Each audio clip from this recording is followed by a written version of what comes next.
Okay, guys. So before lunch, we started talking about personality disorders. The one in cluster A, schizotypal or schizotypal. Not sure which one. I'm not sure the pronunciation of it. All right. Cluster B, the dramatic, emotional, erratic cluster, is the cluster that you need to know. Okay. This is the cluster of personality disorders that we get the most movies made about. These are the ones that you all probably know the most about. So the biggest one that you need to know, and this is really the only one that they spend any time on in our textbook, is antisocial personality disorder. Now, does anybody know people with antisocial personality disorder are referred to as what? Psychopaths. Okay, or they are the official name for them is sociopaths, right? And then psychopath is an extreme version of that, where they tend to be more violent. Um, all psychopaths are sociopaths, but not all sociopaths are psychopaths. Right?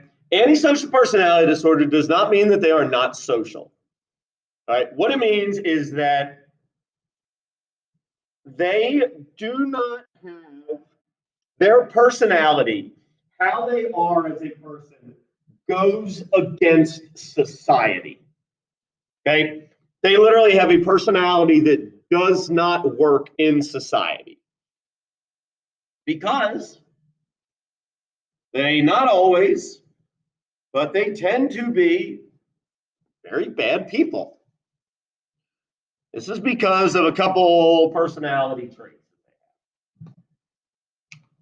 First thing is the biggest thing is they lack a conscience. What that means is that they have no morals, nor do they, damn it, come on, nor do they feel any emotion. Okay? They are, the best way we can explain, they are a shell of a person. They have nothing inside. They don't feel happy. They don't feel sad. They don't feel shame. They don't feel anxiety. They don't feel embarrassment. They don't feel joy. They don't feel anything at all. And because of that, they don't give a shit what they do to other people. All right. That's why at the worst level, the psychopaths are violent. Okay. When we look at, well, hold on. So they lack conscience. They don't feel anything. And because of this, they don't feel any anxiety. Things that would make us feel anxious, like the thought of murdering someone.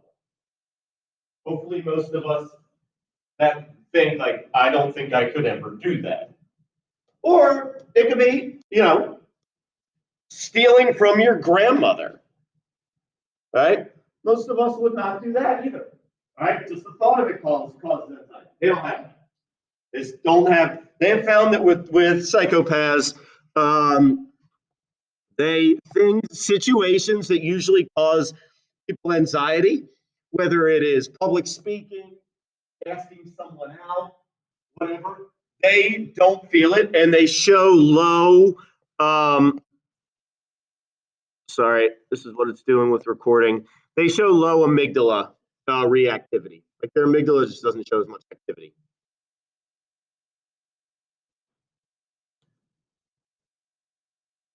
But so one of the things that makes sociopaths really scary is they don't have a self. Okay, they are no one inside, but they can be very manipulative. And they oftentimes learn that to use charm to be manipulative.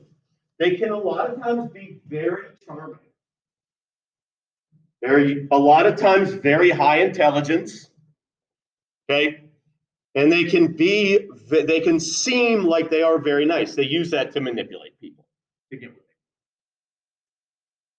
okay. Ted Bundy, right here, is perfect example of that. Has anybody seen Shockingly Vile, Extremely Wicked, and the right order of words? Has anybody seen the Ted Bundy movie where he's played by Zac Efron? All right, Gabby, you have no anybody? All right. I'm thinking of it. Okay. Yes, people with antisocial personality are called sociopaths. At the extreme, they are psychopaths. Psychopaths are violent. Right, but if you watch Bundy was very, very charming. And he had, like, during his trial, and even when he was in prison, during his trial, he had women writing him, coming to the trial because they found him so attractive. And so, sort of, I mean, just look at him. He has a very magnetic force about him. It's so much to the point that Bundy got married while he was in prison to a woman who was obsessed with him named Carol Booth, who he had a child with while he was in prison before he was executed. Okay? Yeah. Well, there are things called conjugal visits in prison. If you're married, then yeah. Mr. Hood, Yeah. does he have any grandchildren still alive today? He has children still. He has a child still alive today. Bundy was executed in like 1992. Yeah, so he has I don't believe that the child has the last name Bundy. I think their last name is maybe that's what his wife's name was. But yeah, he is a kid out there somewhere. Yeah, so they can be very charming, but they use this to be very manipulative because they essentially sociopaths learn to mimic normal human. They don't have normal human behavior, but they can learn how to mimic it to appear. They a lot of times show very low personal responsibility for things. You'll see this here in a second. We watch a video of serial killer named Tommy Lynn Sells. They lie constantly because they lie just because they don't feel any shame. And they tend to have poor judgment. They don't learn from experience because, like, if we do something and we screw something up, that causes us anxiety, makes us feel bad. We're like, all right, better not do that again. Don't get that feeling. They a lot of times don't think through what they are doing. Bundy has a quote like, says something like, talking about murdering somebody is like, first couple times you plan everything out, but then the more you do it, and then you realize, like, where did I put the fire on? Okay, and like Bundy, when he was caught, when Bundy was caught, he was arrested in Florida. Actually, he was caught multiple times. He escaped from prison twice. And when he was caught, he had gone into what they call, this is a funny name, but they call it berserker mode. And he broke into a sorority house at Florida State and murdered three or four women he just went nuts. Okay, so a lot of times there's not any planning that goes into any of this stuff.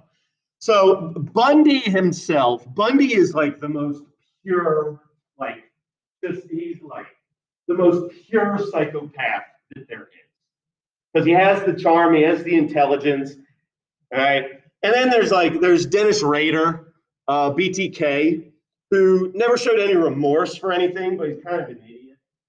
And then there is the big guy right here, Edmund Kemper, who is not a psychopath, but probably the most pure sociopath that there is. And if you're interested, Kemper is my favorite serial killer. If you watch the interviews that he did, he's one of the few serial killers that like really admitted to it and would walk like detectives through how he did everything. He actually helped develop a lot of the techniques that they use now to catch him. The way he talks about killing people is like how you would talk about, cutting up a piece of chicken, like how to do like a recipe. It's like just very like, and he's very charming. If anybody's interested, has anybody watched the show Mindhunter on Netflix? Any of you guys? Huh? If you're interested in this stuff, Mindhunter is probably my favorite show that Netflix has done. Hold on one sec. And Kemper is one of the main characters in it. It's about the founding of the behavioral science unit in the FBI, how they learned to profile serial killers. This diagnosis is so severe and extreme, you cannot be diagnosed with it before the age of 18. And you have to have a prior diagnosis of conduct, where kids literally, they show all these antisocial signs, they don't follow directions, they hurt other people, they hurt animals, and whatnot. But you can't be diagnosed with this before the age of 18. With one of the things that they found with identifying these psychopaths and who might become a serial killer is they look at what's called the McDonald triad, which is looking at 3 factors: bedwetting after the age of 12, setting fires, and then cruelty to animals are the 3, like, those 3 things they see the most.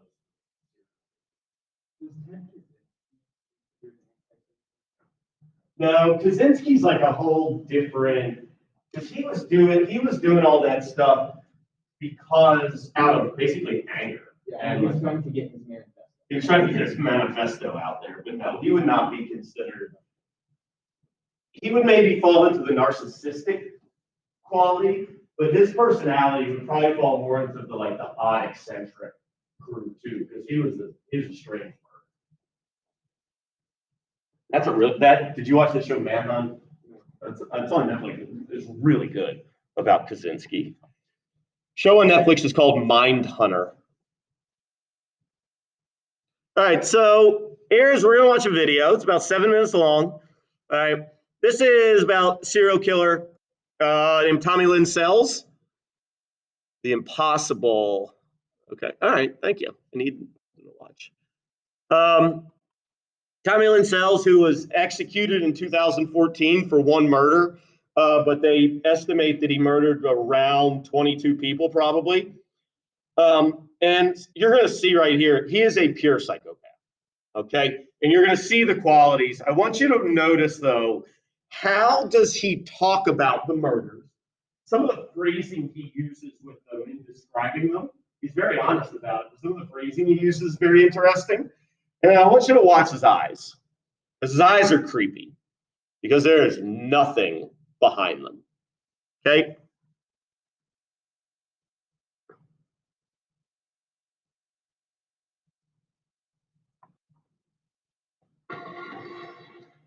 Tommy Lynn Sells is a 46-year-old man on death row for a single murder, but by his own admission, he killed so many people over the years he lost count.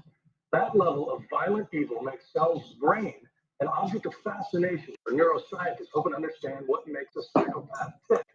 And as part of tomorrow night's Nightline primetime series, Secrets of Your Mind, Martin Bashir sat down with this unrepentant monster. They were all innocent children. A son, a brother, lives with limitless possibilities ahead of them. But what these boys would grow up to become, brutal killers. Could their brains have provided a roadmap to the sickness that would consume them?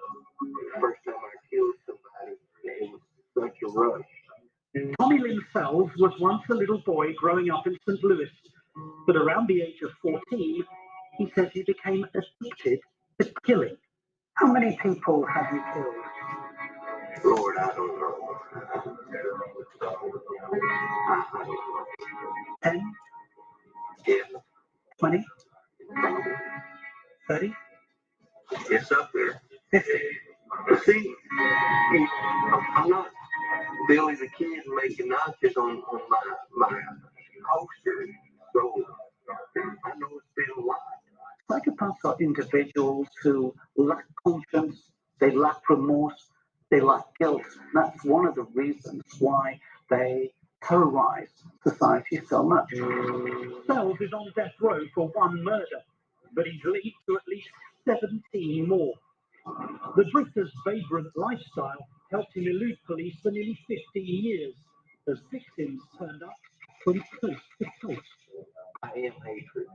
When you look at me, you look at hate. When I look at you, I look at hate. When you look at me, you know what hate is. But I don't know what love is. The words I don't like to use is love and sorry. Because I'm about hate. His methods for killing were as random as the people he targeted. He raped many before cutting their throats or beating them, stabbing others and strangling some. Vicious cycle. I couldn't help but be grateful for the glass between us. I don't have no feelings. No more. No emotion. No. Dr. Adrian Rain has studied the brains of people scientifically determined to be psychopaths. One of the key differences that we find in the brains of psychopaths is that there's a structural impairment to part of the brain called the amygdala. This is a part of the brain very much involved in the generation of emotion. It was structurally deformed in the psychopaths. And I like to watch the eyes fade. The people fade. What do you like about that? It's just like setting their soul free. They just don't have those normal feelings of revulsion and disgust. Sells blames much of his murderous rage on sexual abuse he says he suffered as a child. You also killed children. Some get killed. Why would that happen? I didn't want them to live through the pain I lived through. 2 days after his final murder, Tommy Lynn Sells walks police through the crime scene. I opened the window all the way up, looked out like this. We couldn't stay up a little later, and we got in a little fight about where we were all going to sleep. We laid there and talked about it. We talked about, at the time, like Britney Spears and NSYNC. Crystal Sells, 10 years old at the time, was sleeping over at her friend Katie Harris's. A decade later, that night is still fresh in her memory. I woke up startled a little bit, and out of nowhere, and I was kind of confused, to a loud noise. I woke this girl up. Her friend Katie was asleep on the bottom bunk. I couldn't roll. I kind of just like leaned my head up a little bit, and I could see that there was this scary older man that I'd never seen before. I sat her here, and then she like jumped back and cut her like this right here. He had a hand on her mouth and then on her neck, and she's looking at me and just cut her throat, and she fell to the ground. She fell down right here. I heard Katie, the bottom of the bed, on the floor, at the bottom of the bunk bed, she was like gasping for air and choking, like she can't breathe. 13-year-old Katie Harris lay dying on the floor. And he shut off the light, and he looked one last time, and he noticed that I was there. And he didn't hesitate at all. I mean, just shut the door, came right back towards me with the knife. I walked over here and I went like this. The only thing that he said is, move your hands, because they had him up here, and he reached over the top bunk and cut my neck. Sells sliced Crystal's neck, severing her windpipe and grazing her carotid artery. I am very sure he thought he killed me. Crystal Searles identified Tommy Lynn Sells as her assailant and her friend's killer, putting an end to his homicidal spree. What did you do to her, sir? Her neck was cut How did you do that? with a knife. Do you have anything to say to her, the little girl who survived? I don't think she really wants to hear what I got to say. What did you see in his eyes? To be honest, he seemed blank. I mean, there was no emotion. It wasn't hard for him. All he would say is move your hands. You know, it was just, I mean, after what I'd seen him do, he had no emotion in his eyes. That emptiness evident as we spoke. So what if I called you something that you didn't like? And you think about killing me? Well, if we was in a fight, you'll get your head down in the concrete, then so be it. But What happens when my head goes down to the concrete? well, what do you think happens? It cracks like a coconut. And then what happens? Be done. We can see more of Martin Bashir's.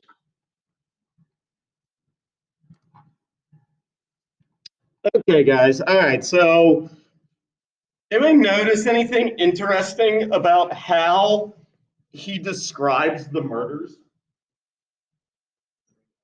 He's very casual with it.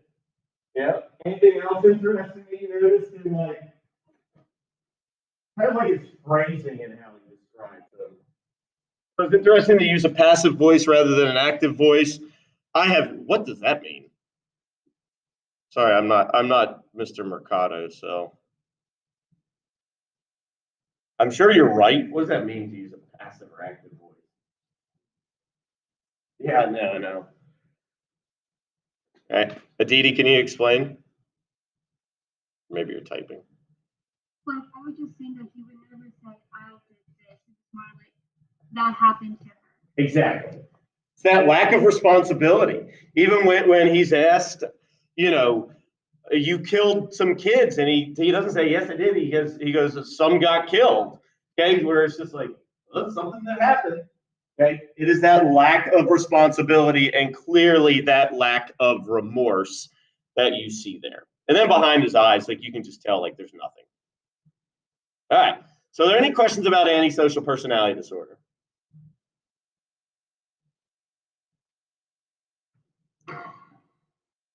Okay, so there you go. All right, borderline, BPD. Borderline is the most common personality disorder.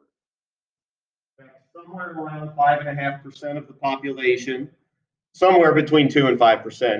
And it's called borderline because people with it are like standing on a border all the time between extremes of emotion. Now, so borderline, does anybody know anybody who's been diagnosed with borderline? Nicole, you do? Can you give any example, like what do they do?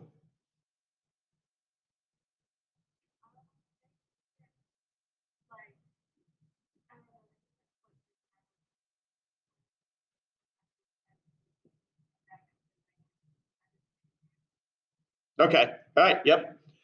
Okay, anybody else know anybody who's been diagnosed with borderline? Who just said that? Oh, Dominique. Can you explain? Can you give any examples of how they act?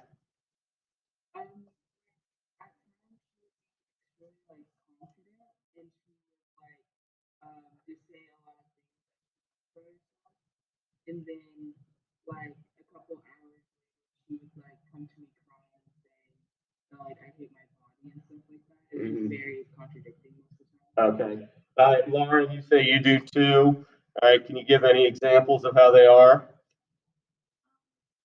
I know, like, Oh. and he can be very, like, happy 1 minute, and then next week, he's like yelling at me for no reason. Plays the victim a lot. Okay. All right. Yep. All right, so borderline. So people are, oh, well, what's the difference between borderline and bipolar disorder? Okay, the thing with borderline is like they all described, it is very intense mood swings that can be very fast. With bipolar, it is like maybe 2 months of depression followed by 2 weeks of being. And with bipolar, the mood swings don't usually have any cause, they just happen.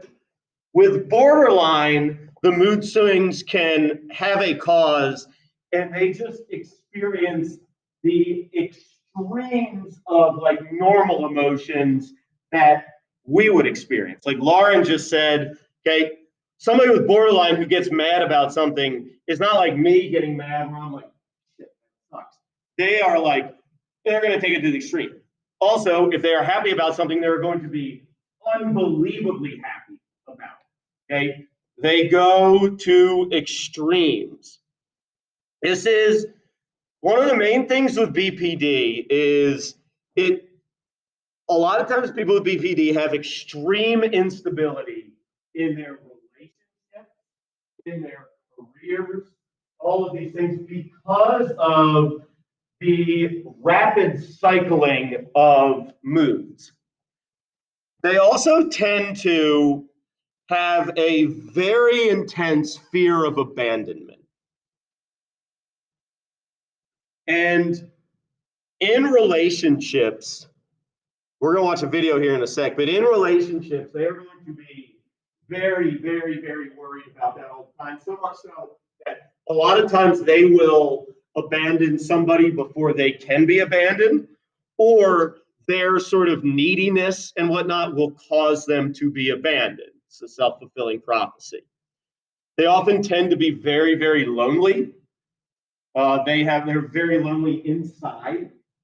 They're very sad a lot of the time. They have like Dominique said, poor self-image. Think very lowly of themselves.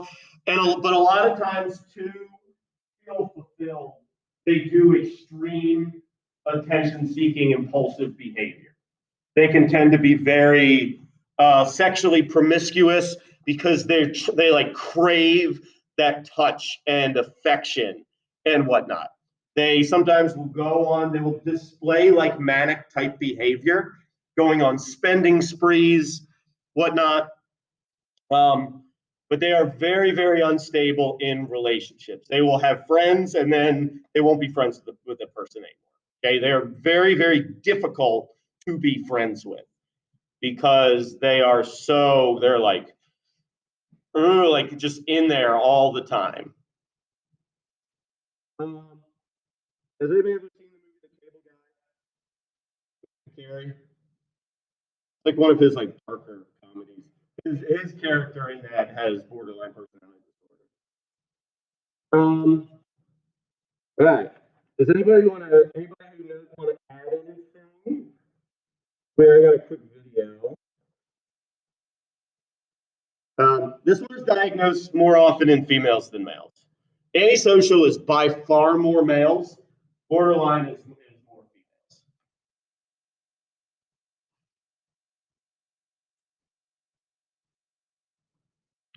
Okay, all right, so here's a girl who is bipolar, borderline, sort of describing what she goes through on a regular basis.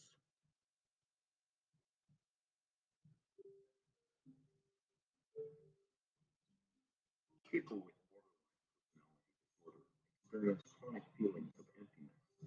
They often become involved in a series of highly unstable relationships.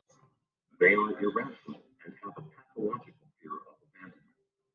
In this segment, observe the pattern of Becky's relationships and note the way that she has learned to cope with her limitations.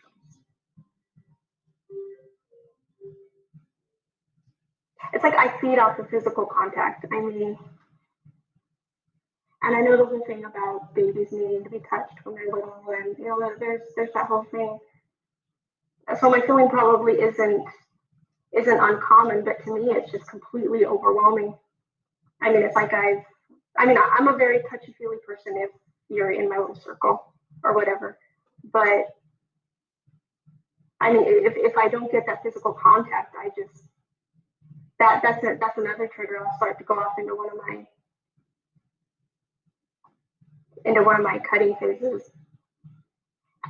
It's easier to just be unhappy, because to be happy opens yourself up to, if you're happy about a relationship, then that person can turn around and make a rude comment or break up with you or whatever. And if I think that they're being dishonest with me or that they're going to leave, I start to phase them out, so that when I do leave, it's not like you're being ripped up inside again.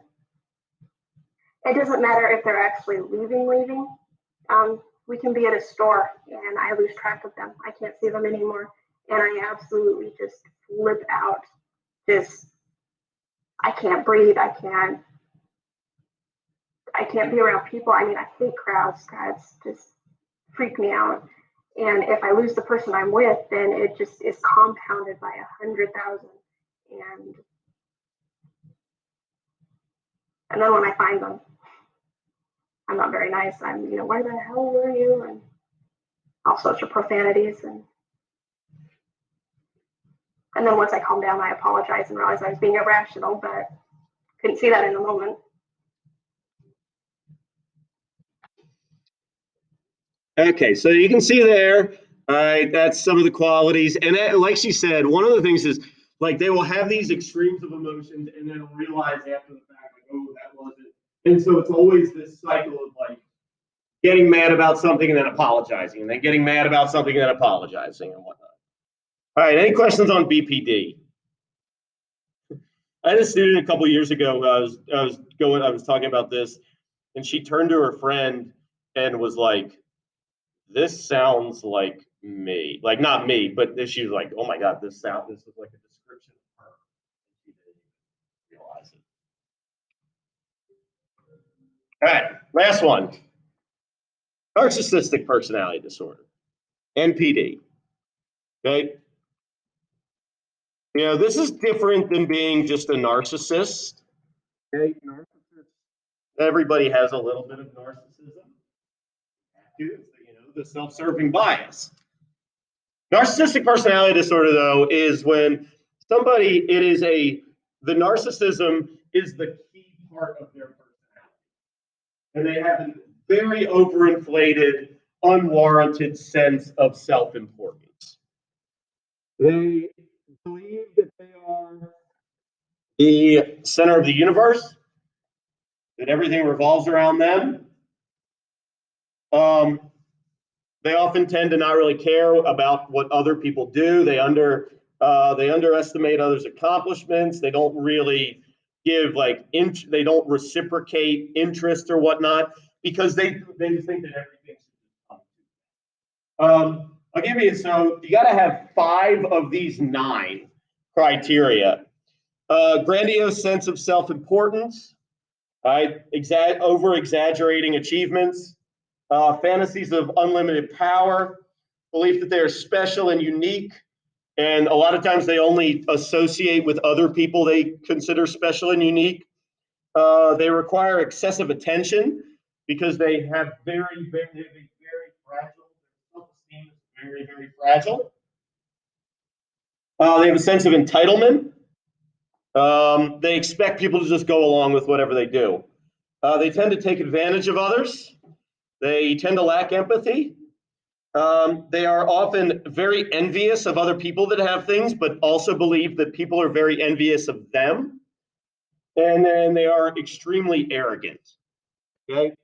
Now, if we really think about it, I'm just going to leave it out there that there's probably somebody that we could all think of that maybe meets a lot or all of those criteria. Somebody that we all know. Okay. But Haley, your cousin meets. I wasn't talking about your cousin, but yeah, we don't all know him, but somebody else that we all, known for the past 4 years.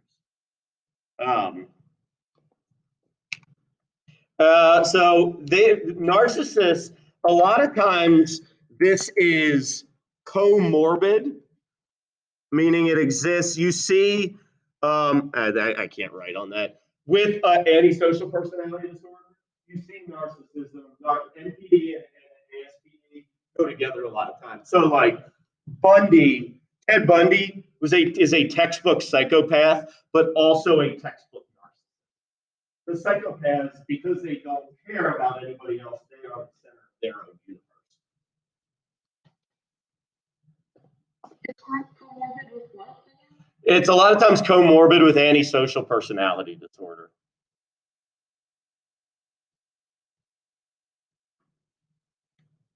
Narcissists can go from just being very annoying to being really, really dangerous.